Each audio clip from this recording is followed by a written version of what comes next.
Hello, I'm Death's Arrow, and welcome to episode 10 of What I'm Thinking. Continuing with the theme of new additions from the 7.4 patch, in this episode I will look at the first half of the new French tank destroyer line to provide an assessment of their capabilities, along with letting you know which ones are gems and which ones are duds. The new French tank destroyer tree consists of 8 vehicles. The one thing to note is that outside of the ARL V39 and Somua S-40, none of these vehicles were developed any further than a single prototype. Even those TDs, which were set to be mass-produced, never saw combat due to the Nazi invasion in 1940. Our tour of the new French tank destroyer starts with a Tier 2 RenaultFT AC. This vehicle was an attempt by the French to upgrade existing Renault FTs to combat German armor at the beginning of World War II by mounting a 47mm gun on top of the tank in place of the turret. The modification was never implemented due to other more promising projects. In-game, the RenaultFT AC is the Tier 1 Renault FT with a better gun in a fixed mount. It has the same poor mobility and armor as the tank it's based on. Gun traverse is also poor at approximately 9 degrees in either direction. Gun elevation is acceptable at 17 degrees upward and 6 degrees of depression. The upgraded 47mm gun, though, is very effective considering the opponents that this TD will typically face. In the limited number of games I played the TD, I never faced any opponents over Tier 3, and in many battles I faced Tier 2s and Tier 1s, which is surprising because TDs usually don't get into Tier 1 battles. With its poor mobility, the best use of this TD is to find a good position and cover and snipe. Let those low-tier lemmings come to you. It's not a bad TD per se, but it's nothing special either. Even if you don't like it, at least you'll be done with it quickly enough. Our tour continues with the Tier 3 Renault UE 57. This vehicle was developed in 1943 by the Free French Forces in exile while France was under Nazi occupation. The vehicle was a modified UE artillery tractor with a British 6-pounder 57mm anti-tank gun mounted in a lightly armored superstructure at the rear of the vehicle. Only one prototype was ever built, and due to its disappointing performance, the project was cancelled. In-game, the Renault UE 57 is literally the smallest armored fighting vehicle in World of Tanks. This causes some issues as the TD is so light that it can't knock over obstacles. Trees, fences, and cars will stop you in your tracks. Armor is basically non-existent. Top speed and acceleration are decent, but turning speed is very poor. Combined with poor horizontal gun traverse, tracking fast-moving targets can be challenging. Also lacking on this TD is gun depression, which is limited to 2 degrees. This makes fighting on uneven terrain very difficult. The bright spot of this TD is the upgraded 57mm gun, which is fast-firing, accurate, with good penetration and decent damage. The TD also has excellent view range at 400 meters. Much like the RenaultFT AC, this TD is also best used as a sniper. Close-range combat isn't recommended due to its limited gun and track traverse. Even with the encumbrances of this vehicle, once I upgraded to the 57mm gun, I found this TD to be a lot of fun. On that note, the first replay that we'll be looking at is a solo battle in my Renault UE 57 on Himmelsdorf from June 24th, 2012. The map for this battle is Himmelsdorf. This map is an urban sprawl with narrow streets. There's a hill on the east side of the map, a rail yard on the west, and an open square in the middle of the map. In encounter mode, the teams spawn on the east side of the map on either side of the hill. The cap is located in the middle of the rail yard on the west side of the map. Controlling the hill is very valuable, but not entirely necessary. There tends to be a lot of brawling as there isn't much soft cover to use. As noted on the loading screen, this is an encounter battle. Reviewing tank composition for this battle reveals the following. This is a Tier 3 battle with 4 Tier 3s per side and an equal number of Tier 2s per side. You'll notice that the enemy team has a PZ-38H-735F, which is the German variant of the Hotchkiss. Against other Tier 2s and Tier 1s, it's a dominant tank. It's not quite as effective against Tier 3s. Both teams have 2 Tier 2 arty. The teams look reasonably balanced. I don't recognize anyone in this battle. As noted in the introduction, this is an encounter battle. We've spawned at the northern spawn. I will not even consider going hill in this TD. It doesn't have the mobility to handle itself up there. So I am going to go west across the map, set up to protect Cap. Move out. You can see how small this TD here is. It's tiny, especially in the zoomed out view.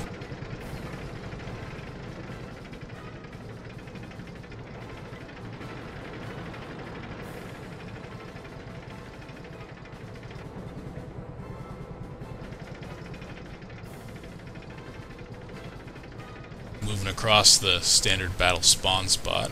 It's a little strange seeing it without the flag and cap circle there. This little TD isn't too bad, especially once you get the upgraded gun. It's kind of a strange gun and has a lot of shell drop. You can actually see the shell arc when you fire it. And in first person view, it actually looks like the shell is coming out above your head. It kind of drops into the circle.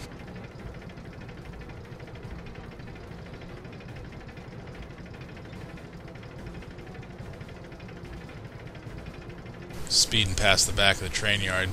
As again, it's such a little TD, it's highly affected by all these minimal elevation changes in the surface from the tracks and the platforms.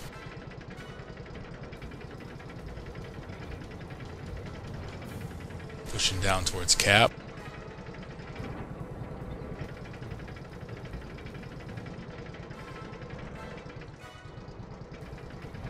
And there's the issue with the TD being so small, I can't even break down that structure.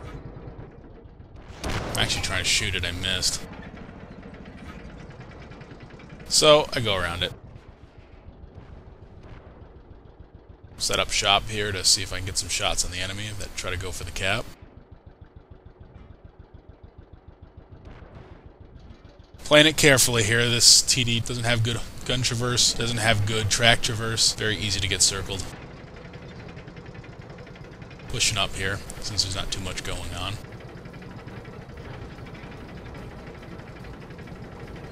Actually can break through that fence. I was going full speed at the time. Lining up their T-57. Get a hit. Another hit, no damage. Take the blind shot for the kill. I've got a T2 light and a T127, the backside of cap. Turn around.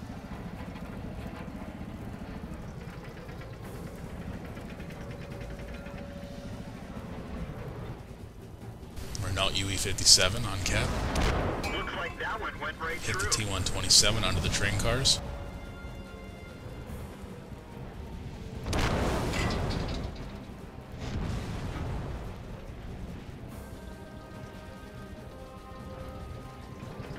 T127 is actually a pretty good premium. Has pretty hard armor from the front. Decent gun. A little slow.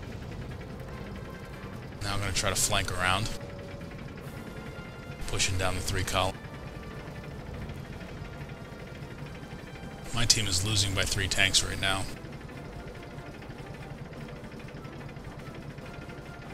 Make that 2 tanks. The AT1 is doing nice cap support here. Pushing around the back of the cap, I want to take out that T127. Catch him back and knock him down. Backing away from that T2 light. Push up, get a hit.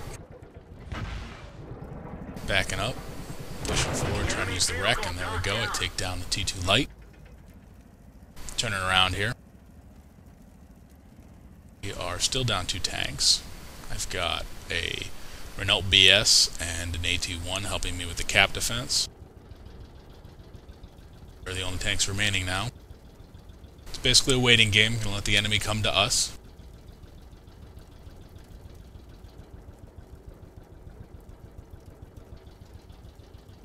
I'm in kind of a weird spot because I'm not really capable of spotting the enemies if they come directly to the east of me.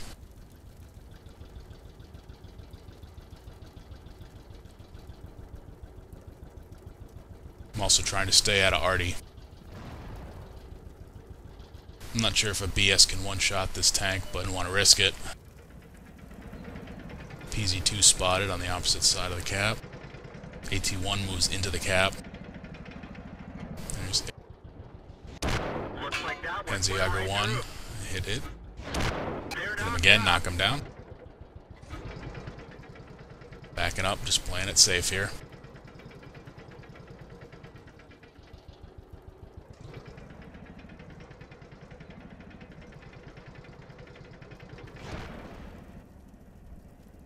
Train cars.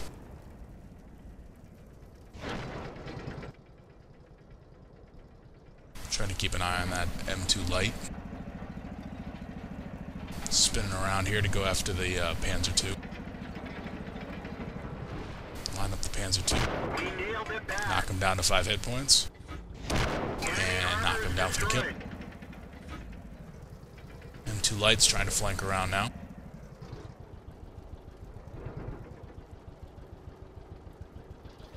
Got the AT1, myself, and the BS is moving into cap. This will basically draw the enemies to us.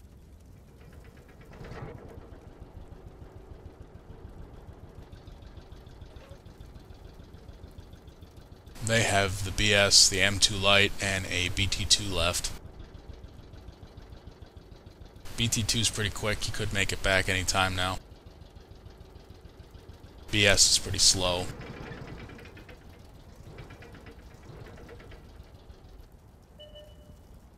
M2 Lite sticks his head out, and I knock him down. Continuing to roll up the cap points.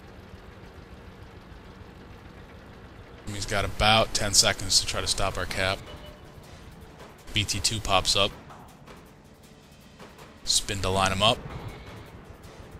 He actually stalled for a second there before he charged in. That was a mistake. We've capped out the base. I get a hit on the BT2, and we win the match. Looking at the victory screen, I destroyed 6, earning a top gun, damaged 1 more, hit 13 of 16 shots, and earned 1,081 experience. Overall, it's important to understand the capabilities of your tank so that you can position yourself properly at the start of a battle. By recognizing that a slow-turning TD wouldn't function well on the hill, going to defend cap was my best option. Once getting to cap, careful positioning was the key to survival. While I normally don't recommend capping the base in encounter mode, it drew the remaining enemies out of hiding. In a low-tier battle, coordination is typically weak, as the enemies came at us one by one and we easily picked them apart. Continuing our tank destroyer tour leads us to the Tier 4 Somua S-40. Development of this TD started in 1935 and was based on the chassis of the S-35 tank, which was France's best tank at the start of World War II. Main armament was the 75mm APX gun, which was unfortunately shared with the V-39, delaying completion of the prototype until 1937. France, being desperate for any armor prior to World War II, approved the Somua for production, but no vehicles were completed prior to the Nazi invasion of 1940. In-game, the Somua is a poor vehicle. It's slow in speed, acceleration, and turning, has poor armor, and mediocre guns. The stock 75mm gun has very poor penetration, and the upgraded guns aren't much better. The 105mm Top Gun is a howitzer, with poor accuracy, and is only really effective with gold ammo. Horizontal gun traverse is also poor at 7 degrees. Between the poor gun and track traverse, fast-moving targets are very difficult to deal with. I recommend skipping this TD if at all possible. It should be noted that multiple modules from the Somua can be mounted on the S-35CA and V-39. If you can stomach this TD for a few battles, it's worth unlocking the engine upgrade and the long 75mm gun. Finally, our low-tier TD tour finishes with the Tier 5 S-35CA. The development of this TD started in 1945, shortly after the liberation of France, and is based on the chassis of the S-35. Main armament was to be the British 17-pounder. This project was cancelled fairly quickly for unknown reasons, and no prototype was ever completed. In-game, the S-35CA is a breath of fresh air after the Somua S-40. While it's still slow and poorly armored, the gun options, along with incredible gun traverse, make this TD a real gem. The gun traverse is so good that I've commented many times that the S-35CA is the Tier 5 Martyr II. The S-35CA is also one of the few tanks in game that is very capable stock. The stock 17-pounder is an effective weapon with good accuracy and penetration. The gun upgrades make this TD even more potent, with the 105mm gun giving the TD incredible punch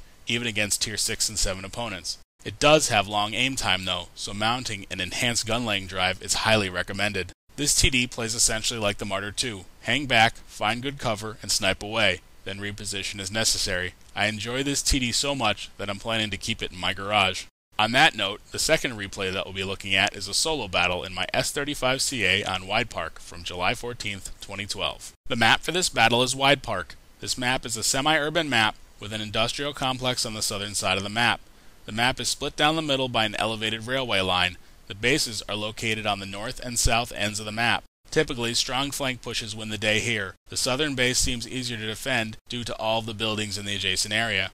As noted on the loading screen, this is a standard battle. Reviewing tank composition for this battle reveals the following. This is a Tier 5 battle with 7 Tier 5s per side. Both teams have the same number of Tier 4s. My team has 1 additional Tier 3, while the enemy has a Tier 2. This is likely due to the enemy having 2 Tier 4 arty pieces, while we have a Tier 4 and a Tier 3. I don't recognize anyone in this battle. As noted in the introduction, this is a standard battle.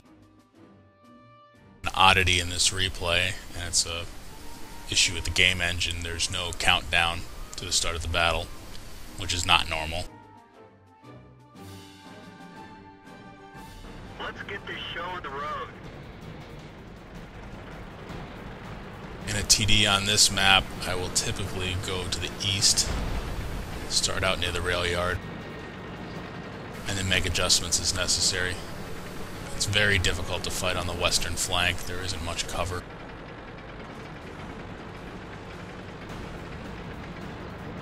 Although usually I see the main push occur on the western flank.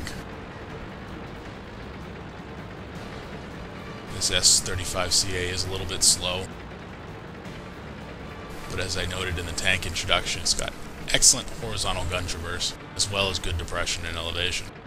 Certainly makes up for some of the maneuverability issues of the TD.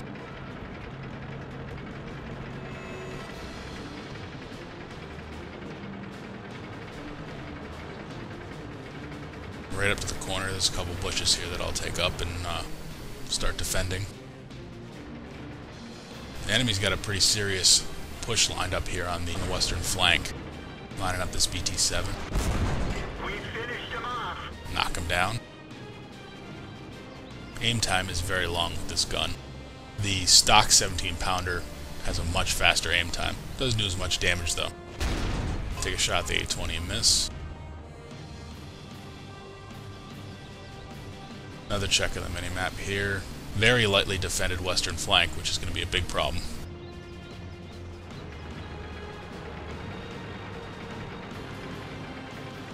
Pushing up, see if I can get some hits on these enemies on the east before I have to turn my attention to the west, as the west has already fallen. Moving over towards the lake.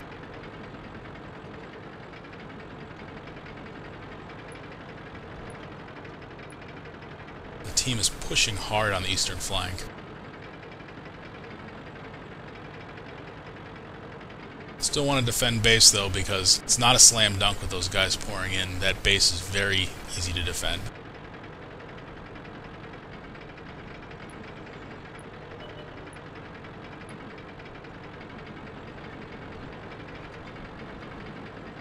PZ-38T moves up. He's going to get crushed quickly, and he does. Right now I see 6 enemies I have to take on. Try to line them up before they sneak behind the buildings. Bounce a shot off the T1 Heavy. I'm really not in a great position to defend from. I have no cover. Get a hit on their T1 Heavy. I would not recommend trying to defend from this location. Line up their PZ-38T.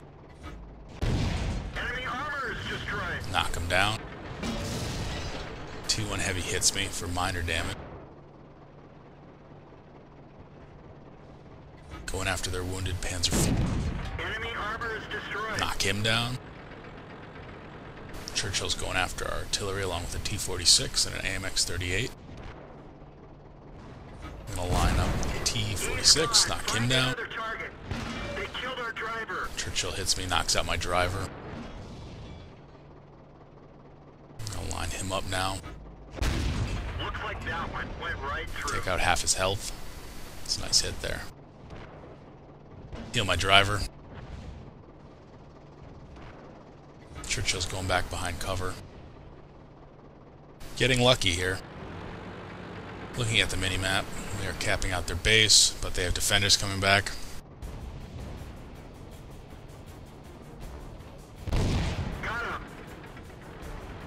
I knocked down the Churchill. The enemy has started to defend their base. Lining up the AMX-38.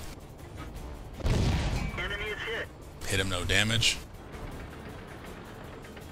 About a little over a 10-second reload on this tank, with this gun at least.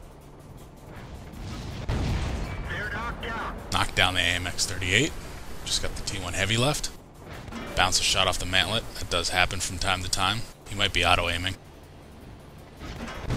Enemy vehicle destroyed. Knocked down the T1 Heavy. Myself, a Hetzer, and French artillery against a T-49 and a M7 Priest. Push up along the train tracks.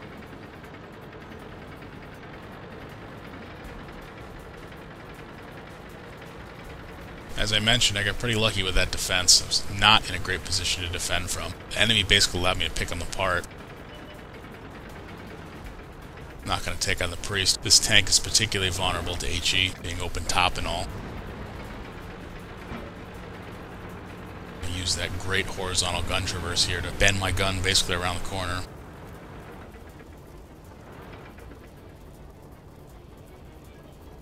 He keeps backing up, and knock him down.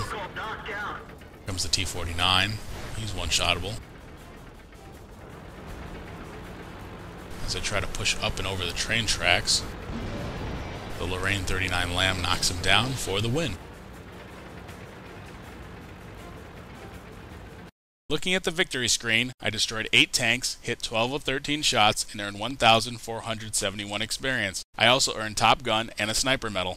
Overall, this battle is more of an example of what not to do than anything else. My team failed to adequately cover the western flank, attempted to cap the base at the wrong point in the battle, and was generally ineffective. I also played this battle poorly by making my defensive stand in an open position. The enemy should have easily been able to overwhelm me, but never made an attempt to use their numerical advantage against me, allowing me to work them over and defeat their push. Thank you for watching this episode of What I'm Thinking. Stay tuned for another episode soon. Before signing off, I'd like to mention that I've entered into an agreement with the Wot Armory to join their network. If you're unfamiliar with the Wot Armory, they are an excellent resource to better understand the armor protection schemes of the tanks in-game. They do extensive testing and produce very detailed reports with diagrams. Please check them out. Their address is wotarmory.com.